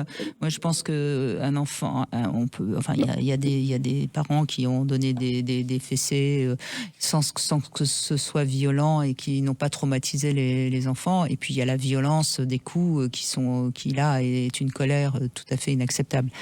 Mais d'après ce que vous dites, on n'a pas l'impression que vous ayez été traumatisé par sa colère. Vous avez fui, mais ça vous a forcément marqué. Hein. Tout ce qu'on vit nous marque. Mais on a l'impression que c'est pas quelque chose. Et ce qui est intéressant, c'est que vous avez choisi une épouse qui est elle aussi qui crie beaucoup, j'imagine. C'est ça. Par contre, choisi. Oui, en fait, on va dire plus ou moins, oui, c'est ça, choisi ou tomber sur une épouse. C'est comme si. Par contre, moi, de cette colère-là, comme on dit, des fois, on peut s'exprimer, on peut s'exprimer, être dans l'expression, genre parler fort pour se faire entendre, pour respecter. Vu que moi, j'ai grandi avec ça, avec ma mère, d'ailleurs, je peux dire que c'est comme ça, dès que, on était beaucoup plus proche d'elle, dès que je suis sorti de chez elle. Je ne sais pas si vous voyez ce que je veux dire. En fait, la colère, pour moi, certes, des fois, ça peut éduquer, mais c'est pas ce que je veux. Moi, par exemple, quand je quittais la maison, c'est là où on était le plus proche avec ma mère. J'entends ça souvent, effectivement, que tant qu'il y a une proximité, il y a une mise à distance, on entend que vous saviez très bien éviter, faire en sorte que ça ne déclenche pas de la colère chez votre mère, vous fuyez. Et peut-être même que ce que vous évoquiez tout à l'heure, vous avez même fabriqué une carapace. Et puis, à partir du moment où vous avez eu votre propre vie, c'est comme si vous pouviez revenir, redécouvrir presque votre mère, dès lors que vous n'êtes plus son enfant, puisque vous avez plus d'autonomie et vous vivez votre propre vie. Voilà, exactement. C'est-à-dire, on attend d'avoir sa majorité pour prendre ses distances, pour partir de cet environnement de colère, de cet environnement, que ce soit colère, éducatif ou pas, mais en fait, c'est pas une bonne... Non, mais on voit bien que vous avez été quand même marqué et que vous auriez préféré vivre dans un cadre plus sécurisant. Voilà. Mais en même temps, c'est ce qu'il faut que...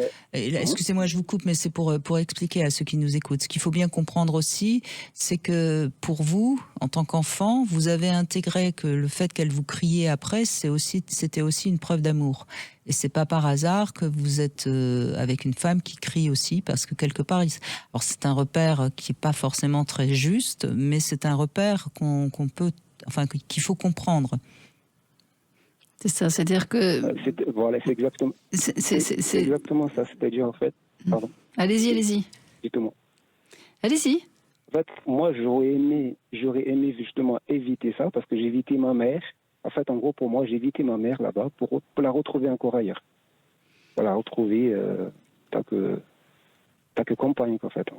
Oui, mais simplement, vous la retrouvez à partir du moment où vous êtes éduqué, à 18 ans, où là, elle a accompli sa mission. Mais surtout, ce que vous dites aussi, et qui est un point important, je pense, pour comprendre aussi les éléments de cette colère, c'est que il n'y avait pas de père, c'est ça, à la maison.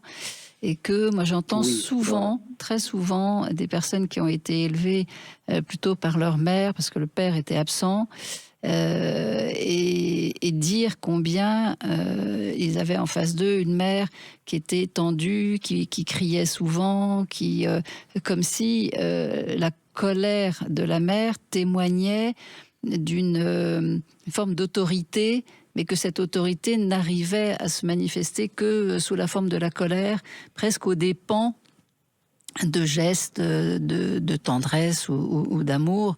Voilà, donc ça, il y a une dimension très sociale aussi là dans cette compréhension des mères seules qui élèvent des enfants et qui, de façon complètement instinctive, recourent à la colère pour pallier l'absence du père. Exactement, c'est exactement ça. Et du coup, ça vient que là, être face à une personne qui s'exprime, qui s'exprime avec la colère, j'ai tendance à continuer, à ne pas être là. Aujourd'hui, j'ai des enfants, j'ai 3 enfants, mais c'est très difficile aussi, pareil, de m'imposer,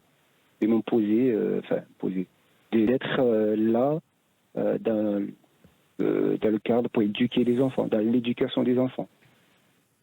Ce qui fait que ça me freine, ça freine aussi le fait, je me dis que les enfants qu'il faut protéger, qu'il faut éduquer, mais pas pas tout le temps. Parce que si je dis qu'elles avaient que de la colère, moi le premier menteur, mais vous savez, Assoumani, ce qu'il faut bien comprendre, c'est que lorsque le parent se met en colère, c'est parce qu'il ne sait plus comment faire autrement pour se faire obéir.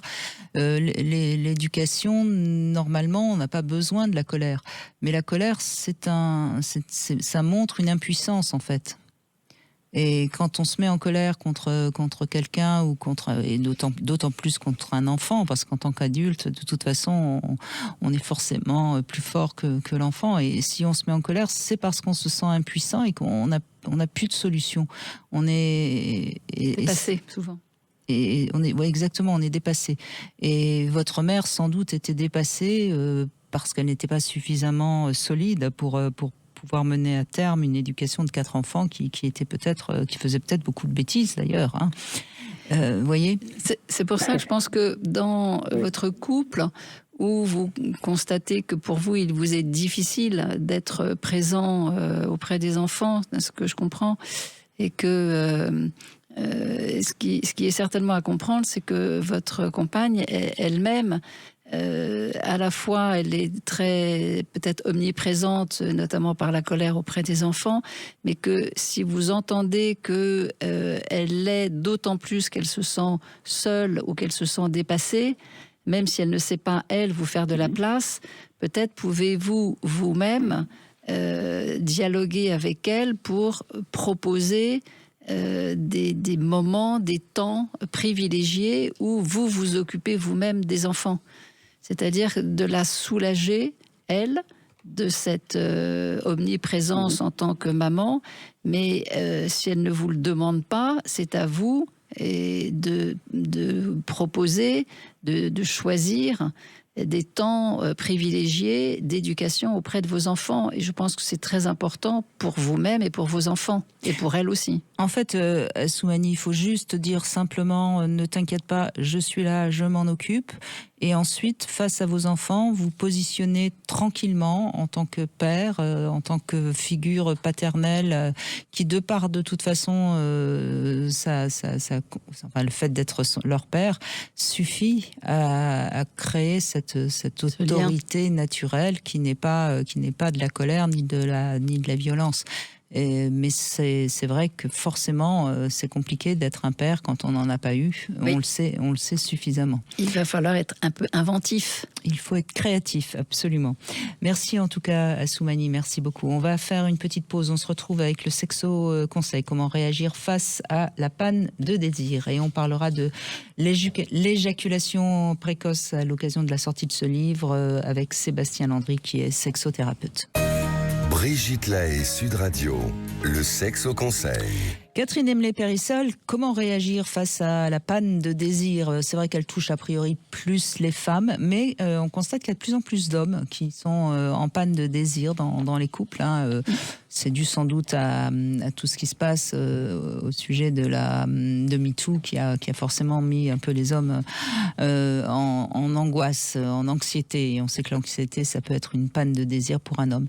Alors d'abord, je crois qu'il ne faut pas s'affoler. Ça peut arriver à tout le monde d'être parfois en panne de désir. Il faut s'inquiéter seulement si ça dure, et je dirais plus de 2 mois s'il n'y a pas un élément extérieur palpable, comme par exemple un problème de santé, qui explique bien sûr que le désir ne soit plus là. Donc, s'il y a plus de 2 mois que vous n'avez plus envie de faire l'amour, il va falloir rechercher les causes organiques. Alors, elles peuvent être extérieures au couple, ou elles peuvent être provoquées par la relation de couple. Et en fonction des causes, on va trouver les solutions. Parfois, il ne faut pas hésiter évidemment à aller demander de l'aide si on voit qu'avec le partenaire, c'est compliqué de communiquer. Mais la première chose, c'est peut-être déjà d'oser dire à son partenaire ou sa partenaire, écoute, ça fait longtemps qu'on n'a pas fait l'amour, est-ce que tu n'as plus, est-ce qu'en ce moment, tu n'as pas envie, et puis pas s'attendre à quelque chose de C'est ça, c'est-à-dire on retrouve l'importance du dialogue, l'importance de l'écoute mutuelle et d'oser nommer ce qui se vit intérieurement et ses conséquences. Voilà, il ne faut pas systématiquement imaginer qu'un manque de désir, on est responsable. C'est ça. Notre partenaire peut ne plus avoir de désir parce qu'il a des problèmes au travail, parce que il vient de perdre un être cher. Enfin, il y a plein de multiples facteurs qui viennent interrompre le désir au profit, évidemment, dans un deuil, dans un conflit, dans une difficulté professionnelle. Chez un homme, c'est même très fréquent d'être en panne, mais parce qu'il y a quelque chose qui est prioritaire et qui s'impose. Et on sait par exemple chez les femmes, souvent au moment de la ménopause, oui, il y a la panne de désir qui arrive. Enfin, il y a plein de choses qui peuvent provoquer un manque de désir. Donc n'imaginez pas systématiquement que c'est vous qui en êtes la cause, qui vous aime plus ou qu'elle vous aime plus. Après, personnellement, il faut se poser la question, est-ce qu'on a encore du désir et on a encore envie? Est-ce qu'on se sent en vie en quelque sorte, ou est-ce qu'on a plus beaucoup de désir pour grand chose, et à ce moment-là il faut vraiment s'inquiéter parce que c'est peut-être un début de déprime, voire de dépression. Tout à fait, ça peut vraiment témoigner d'un manque d'élan, d'un manque d'élan vital qui se manifeste prioritairement effectivement dans la sexualité, mais qui finit par concerner son rapport aux autres et son envie de vivre. Exactement. Alors, trop de contraintes, ça peut aussi tuer notre désir quand on a trop de travail, etc. Et puis, voilà. Et donc, ne laissez pas le manque de désir s'installer, parce que sinon, c'est comme la faim. Quand on mange plus, on a de moins en moins faim. Et on va parler d'éjaculation précoce. Alors, c'est carrément le titre du livre. L'éjaculation précoce, ce n'est pas une fatalité. Sébastien Landry est avec nous. Bonjour. Bonjour. Merci d'être avec nous. Vous êtes sexothérapeute et vous venez de sortir ce livre aux éditions InPress. C'est un livre très pratique. Donc vous abordez déjà la chose essentielle qu'il faut bien rappeler, c'est que l'éjaculation, c'est un réflexe. Donc, comme tout réflexe, on n'y peut pas grand-chose. Et si ça vient trop vite, c'est qu'on ne sait pas gérer son excitation. Oui, exactement. C'est vraiment un trouble, en fait. C'est peut-être le trouble le plus fréquent chez l'homme. On a beaucoup d'hommes qui sont concernés par l'éjaculation précoce. Il y a une enquête de l'IFOP en 2019 qui nous montre que 71% des hommes, lors des 12 derniers mois, ont eu du mal à contrôler et avoir un rapport autant que suffisamment long. C'est marrant, je n'aurais pas imaginé un chiffre aussi important. Alors ça, c'est pour ceux qui... ça leur arrive. C'est-à-dire que c'est pas systématiquement. Par contre, on est aux alentours des 30% pour qui c'est, on va dire, une difficulté qui est constante dans leur systématique. sexualité. Oui, c'est-à-dire il y a 30% d'hommes qui sont, ce qui est beaucoup. C'est beaucoup, c'est un tiers. Ouais, ça fait beaucoup. Alors, ce qui est intéressant dans votre livre, c'est que vous parlez des mauvaises habitudes masturbatoires, et c'est vrai qu'on n'en parle pas souvent, et pourtant c'est quand même évident. Bien sûr, c'est ce que je dis à mes patients, en fait. La masturbation, des fois, on sous-estime, on se donne du plaisir, super, mais moi, je leur dis, c'est quand on fait du sport, un peu, la masturbation, ça pourrait être vu comme l'entraînement. Si on s'entraîne à être sprinter, si on va trop vite tout seul, c'est difficile de vouloir faire un marathon à 2, par exemple.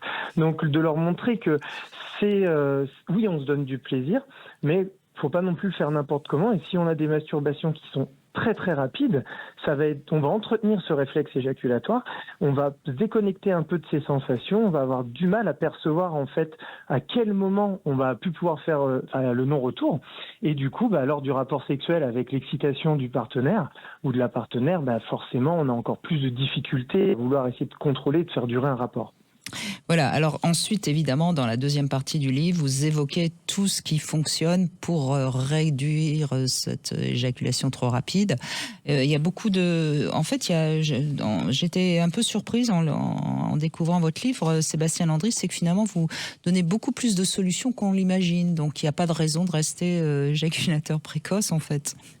Oui, on a beaucoup de choses. Alors, il y a beaucoup d'exercices qu'on connaissait depuis longtemps. Le stop and go, par exemple, de faire durer sur la masturbation, on va dire une dizaine de minutes avant d'éjaculer. Donc, d'être capable de sentir quand l'excitation va trop haut, de faire des pauses, de repartir, etc. Mais on a aussi maintenant de plus en plus de solutions. Alors, c'est pas des solutions radicales au niveau des médicaments. Ah non, ça, parce que le prix, vous en parlez, le prix Ligi, mais moi j'ai eu des échos, ça marche pas très bien. Ça marche que sur les très éjaculateurs précoces où ça va retenir. Voilà, exactement. Et puis en fait, ça dépend de. Vous êtes d'accord en tant que médecin, Catherine? Je n'ai pas suffisamment de recul, mais effectivement, il n'est pas considéré comme remède miracle.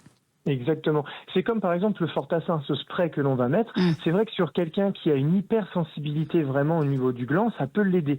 Mais celui qui a une très forte excitation psychique, ça va pas l'aider en fait. Oui, c'est comme les préservatifs retardants. Oui.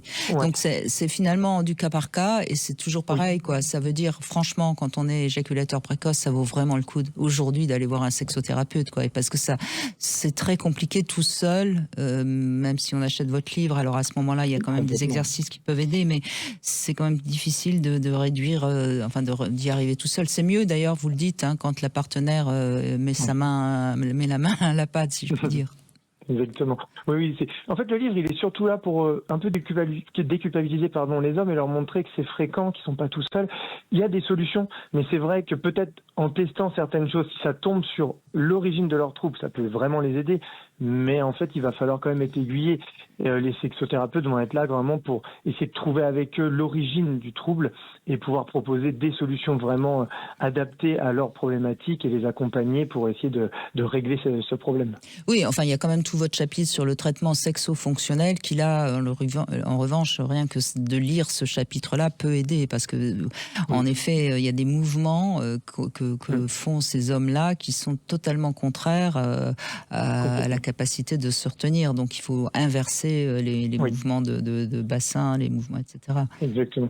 Puis on le voit même, par exemple, on les questionne, on voit assez vite, ce sont des hommes, par exemple, lors des masturbations, qui ont tendance à vraiment se contracter complètement, avec les jambes très tendues, tout est tonique, tout est contracté, et en fait, on voit bien qu'il n'y a pas de relâchement, il n'y a pas de travail avec la respiration, et en fait, toutes ces contractions, elles augmentent l'excitation, elles augmentent aussi au niveau nerveux, au niveau de la prostate, et du coup, ça devient très compliqué pour eux d'avoir il n'y a pas de relaxation dans le corps.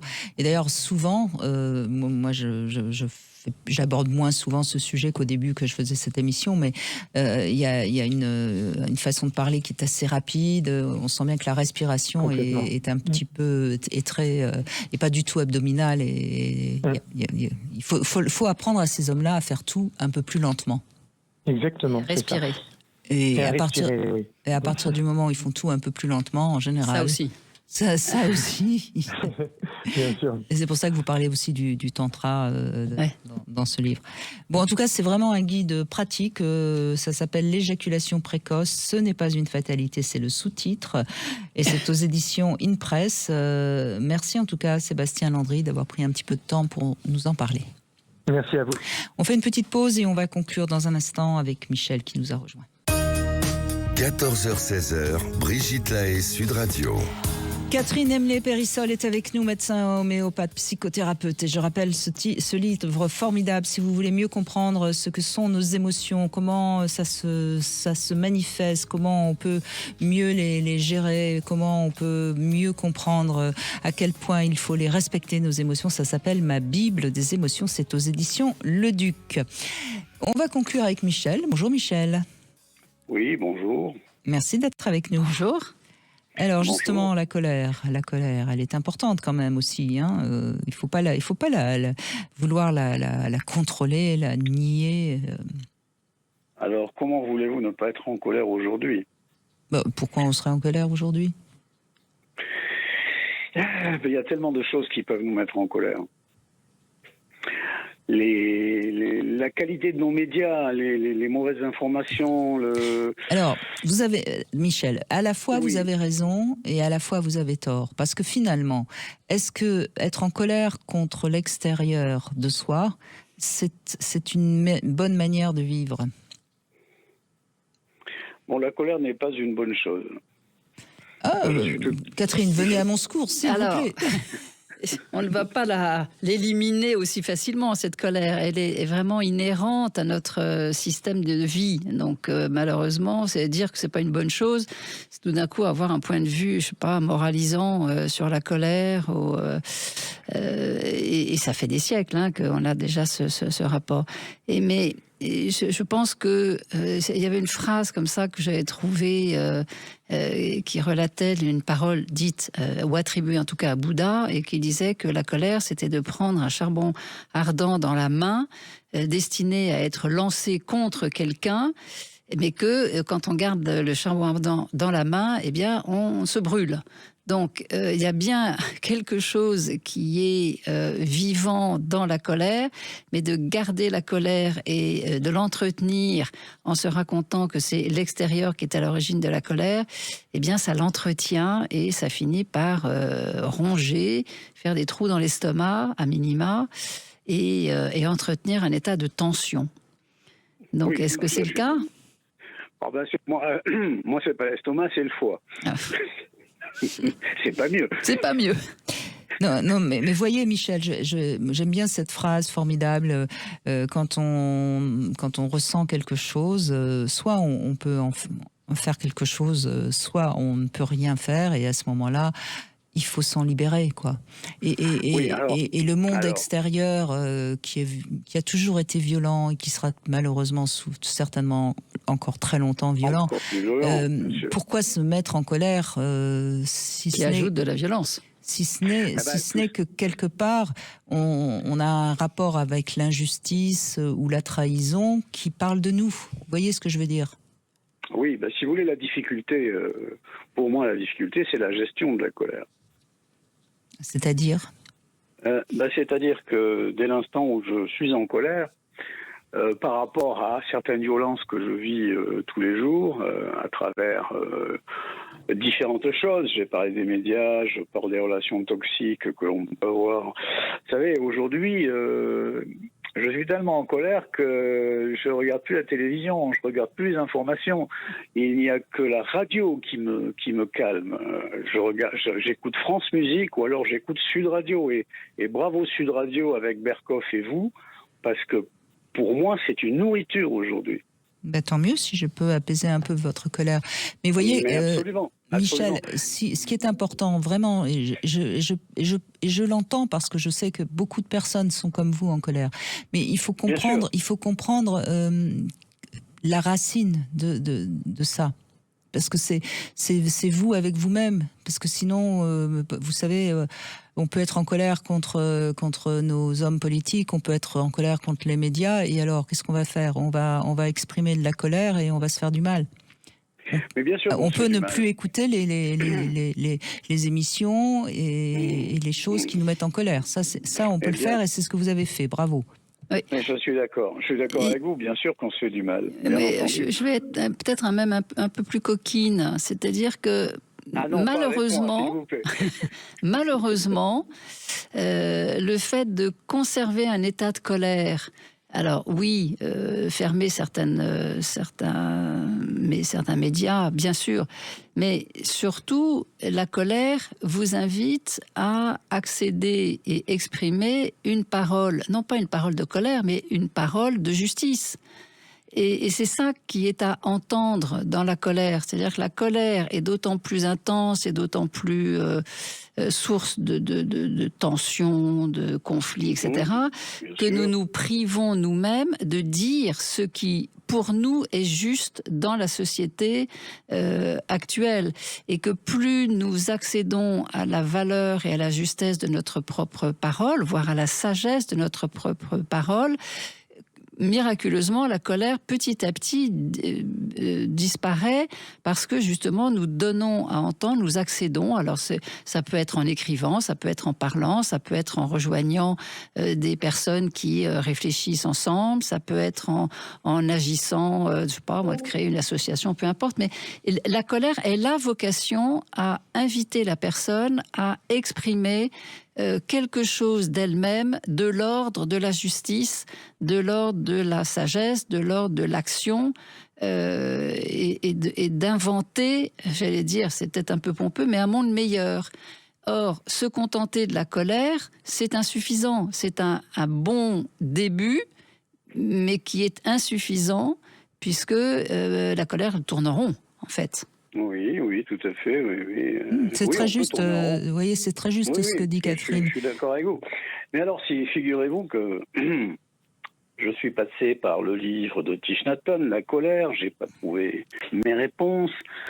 Et je suis passé par le cercle restauratif. Je fais du cercle restauratif, mais ce n'est pas de réponse, si vous voulez, par rapport à ma colère, par rapport à la colère de ce que vivent les autres, oui, mais pas par rapport à mes colères à moi. Et figurez-vous que j'ai eu l'occasion de faire une journée sur la communication non violente. Oui. Le 24 mai, là, une journée où on a fait quatre ateliers, on a vu un film, et j'ai passé une journée absolument extraordinaire. Alors, vous parlez de la communication non violente, j'en suis à mon 3e ou 4e atelier. Je ne peux pas trop en parler parce que je suis dedans. Mais alors, tant mieux si ça vous apporte quelque chose. Voulez, c'est un instrument qui va peut-être pouvoir me permettre de mais peut-être, puisqu'on parlait du symptôme, moi j'ai juste une question que je vous pose et je vous demande pas forcément de me répondre. Je vous écoute. Qu'est-ce qui vous mettrait le plus en colère, au fond ? Mais je vous demande pas forcément de me répondre, mais ça va vous permettre de remonter à la source de votre colère à vous, parce que c'est en trouvant votre colère, vous voyez, c'est en trouvant le noyau, si je puis dire, de votre colère, le noyau de l'atome, que vous allez pouvoir vous apaiser. Et ce qui n'empêchera pas de pouvoir avoir des mots. Vous savez, moi, ça m'arrive d'entendre une néo-féministe qui parle et ça me met un petit peu en colère. Et puis après, je souris et je me dis, bon, elle a des choses qu'elle n'a pas réglées. Et puis basta. Et elle parle d'elle. Et elle parle d'elle. Vous voyez, parce que je suis en paix avec moi-même. Et donc, et puis quand de temps en temps, il y a quelqu'un qui m'agresse un peu dans la vie civile, je le regarde, je lui souris, je lui dis excusez-moi. Et puis, comme par hasard, sa colère se calme, vous voyez. Parce que je suis en paix. Alors, je ne dis pas que je ne me mets plus du tout en colère. Hein. Je ne suis pas devenue Bouddha, ça, loin de là. J'ai une forte personnalité, donc Mais voyez ce que je veux dire. Donc, trouvez la racine de votre colère. Et à partir de ce moment-là, d'abord, ça vous aidera encore plus dans ces stages de communication non verbale, et certainement que ça vous fait beaucoup de bien. Mais je crois que ça vous aidera encore plus à être en paix avec vous-même. C'est-à-dire que le bénéfice de la communication non violente, c'est effectivement de pouvoir s'exprimer, mais pour bien connaître le sujet, l'une des limites de la communication non violente, c'est que c'est plus facile à pratiquer avec les gens qui sont formés. Mais c'est un atout tout à fait important. Mais je pense qu'il est vraiment essentiel d'aller se questionner sur la racine de notre colère, c'est-à-dire sur des zones en soi dans lesquelles la parole a été empêchée de s'exprimer et que nous portons tous des traces qui du coup se traduisent dans la colère, mais nous portons tous des traces d'une parole empêchée, d'une parole écrasée, d'une parole niée, d'une parole rejetée, d'une parole humiliée. Humiliée, bien sûr. Voilà, bien sûr. donc c'est inévitable. Et le fait de le repérer est une façon, effectivement, d'accéder à cet état de paix intérieure. En tout cas, merci beaucoup, Michel, parce que je crois que votre témoignage va vraiment aider beaucoup de personnes qui nous écoutent, et c'est formidable de terminer cette émission sur la colère avec vous. Donc, je vous en remercie vraiment du fond du cœur. Merci aussi, Catherine Emlé-Périssol, comme Merci toujours, vous apportez un éclairage clair et efficace sur nos émotions. Merci à vous. Et puis, tout de suite, vous retrouvez Alexandre Delevan pour C'est votre avenir, et passez un bon week-end sans être trop en colère. Ne regardez pas les chaînes qui vous ne font que exciter votre colère.